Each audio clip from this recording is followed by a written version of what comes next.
Olá! Como que foi a sua reflexão referente ao primeiro capítulo? Lembrando, você tem ali no seu livro físico para que você possa anotar e refletir respondendo algumas perguntas. Então é muito importante com que você faça esse exercício. E também eu quero te convidar a acessar as nossas redes sociais para também relatar tudo o que você teve de ensinamento a cada capítulo. A sua opinião, ela é de extrema importância para nós. Eu quero dar início agora ao segundo capítulo, que faz parte da primeira sessão, que a gente está falando sobre um conjunto para você compreender o papel do líder.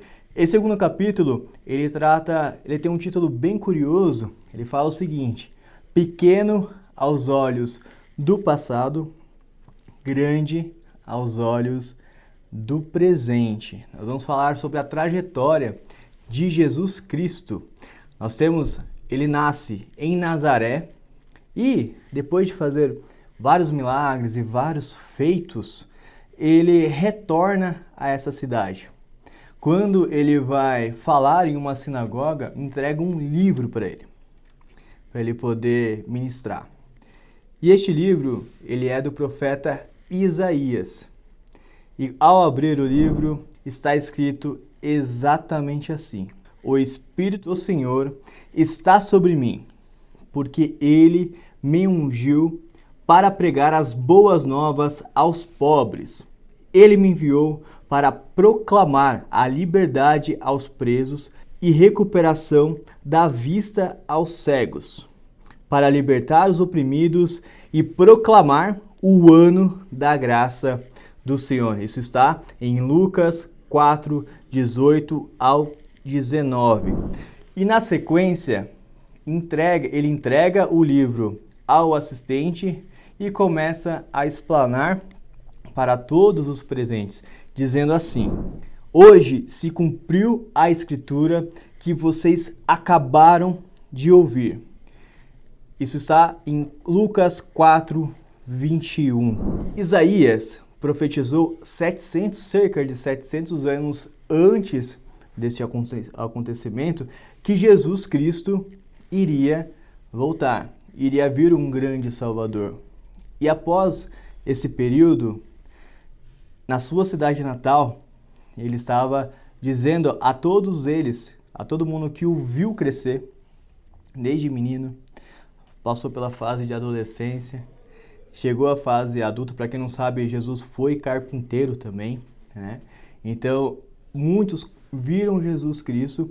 E Nazaré, é muito importante relatar para você que Nazaré era vista como uma cidade distante, uma cidade onde as coisas que viam de lá não eram tão bem vistas assim, principalmente quando você estava numa capital e tudo mais. Então, as pessoas de lá também não eram tão importantes aos olhos das demais pessoas. Então, Jesus, ele nasce numa cidade assim. Quando ele retorna para lá, ele fala essas palavras e aí ele dá uma sequência muito bacana, que ele fala bem assim, ele declara que ele é o Messias, que ele é uma pessoa, hoje nós sabemos, a mais importante da nossa história. Assim, aquele público que estava presente da sua cidade natal, que deveria te acolher, que deveria homenageá-lo, que deveria levar o nome dele para mais pessoas, fez exatamente o contrário. Então, nós vamos ler em sequência. Ele fala assim, ó: digo a verdade, nenhum profeta é aceito em sua terra. Isso está em Lucas 4, 24. E na sequência, Jesus diz ali para o público presente que Elias, o profeta Elias, ele poderia ter feito muito mais para o seu próprio povo. Porém, dizem as escrituras que ele não fez. Por quê?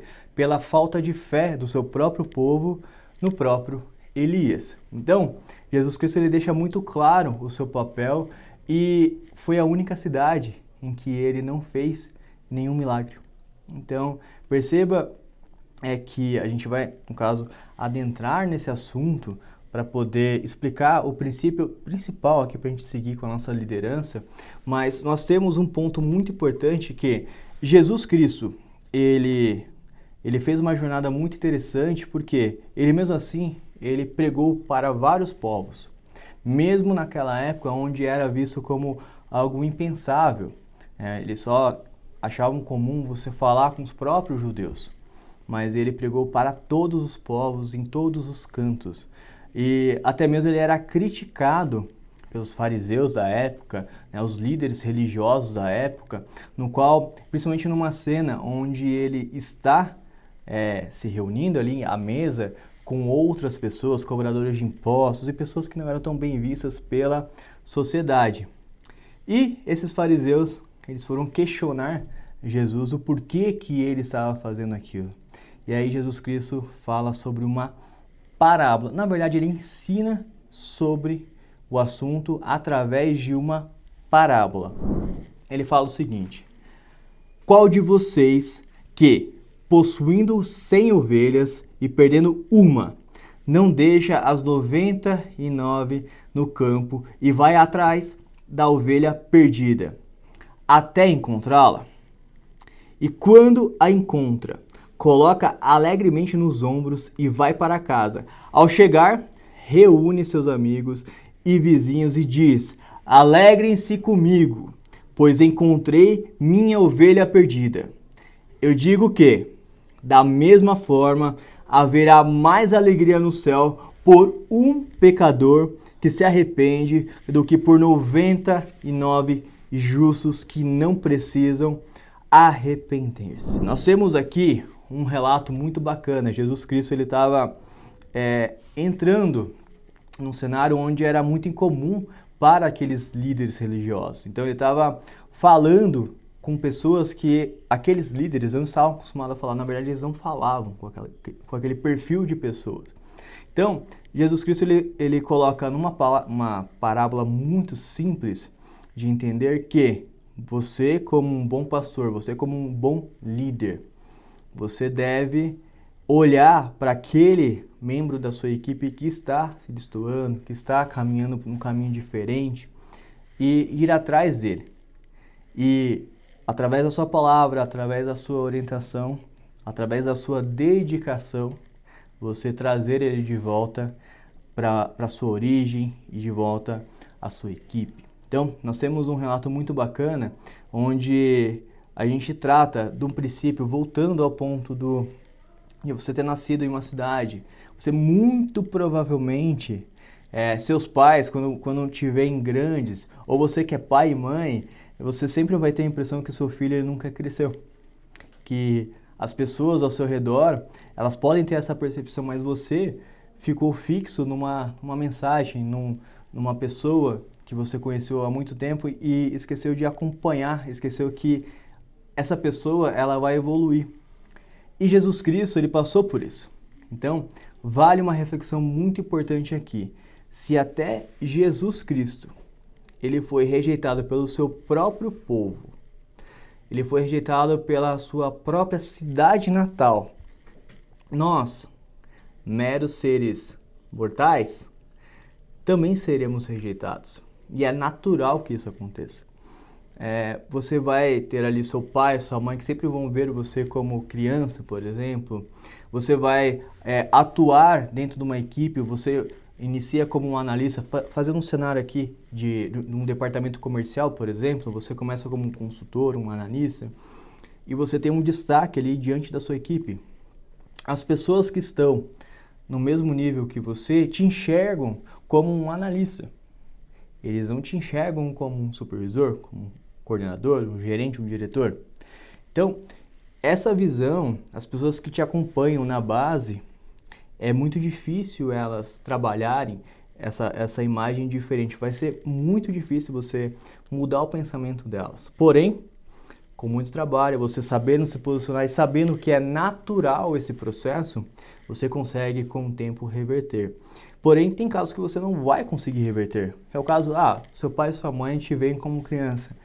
É muito difícil você reverter esse cenário. Você não convive todos os dias com eles para poder demonstrar isso. Então, nós temos um cenário onde Jesus Cristo ele foi rejeitado. Você, na sua trajetória profissional, muito provavelmente será também rejeitado, será, ou melhor, pode não ser visto da maneira como você gostaria de ser visto por algumas pessoas, mas saiba que isso é natural.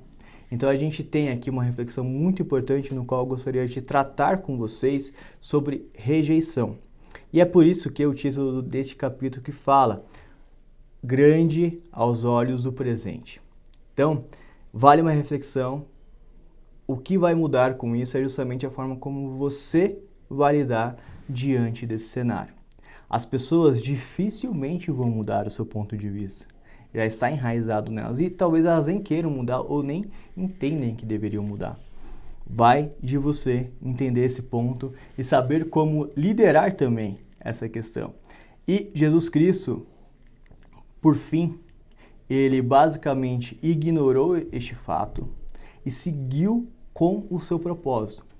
Concluiu o seu propósito com muito sucesso, mesmo diante de uma rejeição do seu próprio povo, da sua própria cidade natal. Se Jesus Cristo tivesse parado no meio do caminho, como que esse ministério, a gente nem estaria aqui hoje falando sobre esse assunto, por exemplo.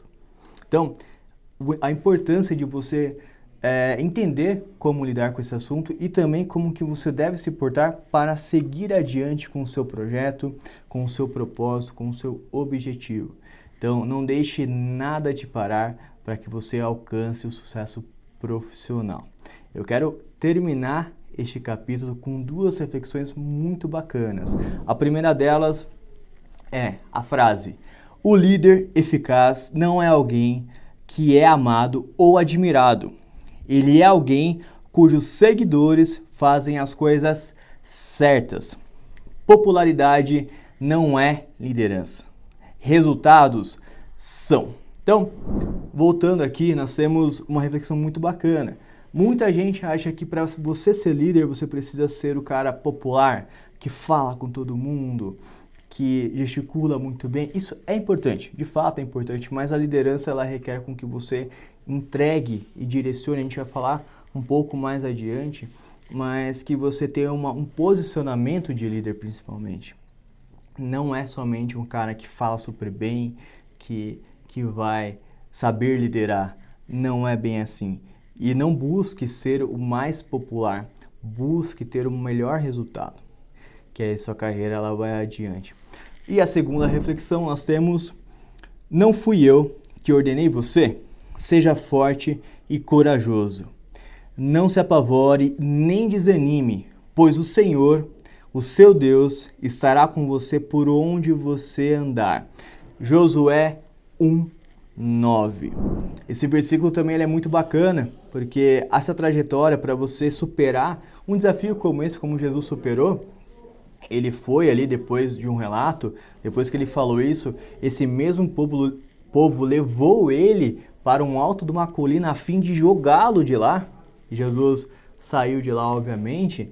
Você imagina se Jesus ele tivesse parado no caminho e tivesse ligado para isso. Ele não teria feito o que ele fez. E é por isso que muitas vezes vai exigir de você, na liderança, principalmente num processo de amadurecimento, ser forte e corajoso. Eu desejo a você uma ótima reflexão. É o momento de você adentrar agora no livro, escrever os seus pontos de reflexão, tudo aquilo que você aprendeu, para a gente poder dar sequência para o próximo capítulo, que esse também promete. Eu te aguardo, até já!